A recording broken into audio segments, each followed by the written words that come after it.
Chansky, we recently completed our first round of evaluations in ACQDemo.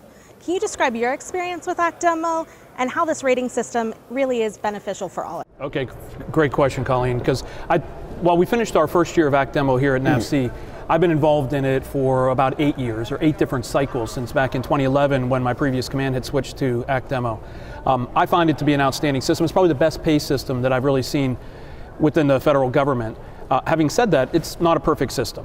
One of the reasons it's not a perfect system is people are involved. I'm sorry to say it that way, but I mean there's opinions. There's no automatic formula that really decides how people's performance payouts come out at the end of the year.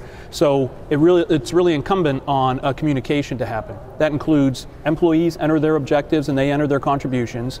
Supervisors review that. Supervisors have conversations with the employees and they evaluate and rate the employees. That then goes into another system which is really meant to be checks and balances and build a little bit of equilibrium, and that's called the pay pool panels, where a larger group or another group is looking at a larger population of people to really make sure that the contributions are balanced. That then goes up to even another level for final adjudication at my level, which is the Personnel Policy Board. One thing I will say is it's really important for supervisors and employees to have a conversation throughout the year so that neither a supervisor nor an employee is surprised. Supervisor doesn't get surprised about something that the employee did. They should be understanding that throughout the year.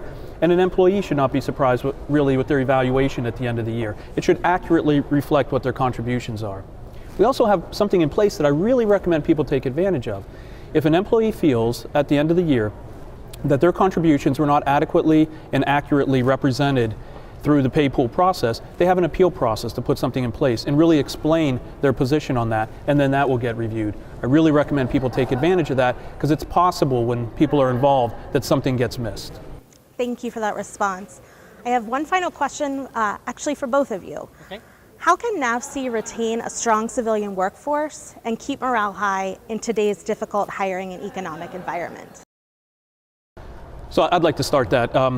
Because I'm a career civil servant. So I mean, I started as a GS7 what is soon to be 32 years ago, and we went through some highs and lows of good and bad times and hiring freezes and pay freezes and furloughs, right? I was here through that even as a senior.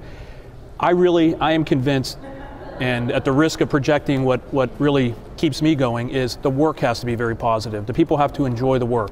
Have to enjoy the work and find real meaning in it so that they know they're making a contribution that's larger than self. Then the second piece is the environment has to be enjoyable for them. And that's where it's incumbent on us to do things like make sure we have a positive work environment from a relationship standpoint, and as well as the buildings and the places that we work. Well, that's going to be a pretty hard answer to top, so I won't try other than to reiterate what Jim just said.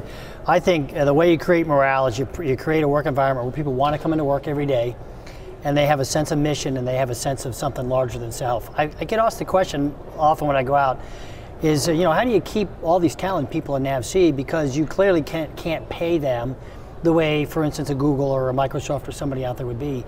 And what I tell them routinely is, that's true, but what I can offer people in NAVSEA is a chance to work on something that's bigger than self, something that they are working on, that they can see the fruits of their labor. The force behind the fleet kind of summarizes what that's all about.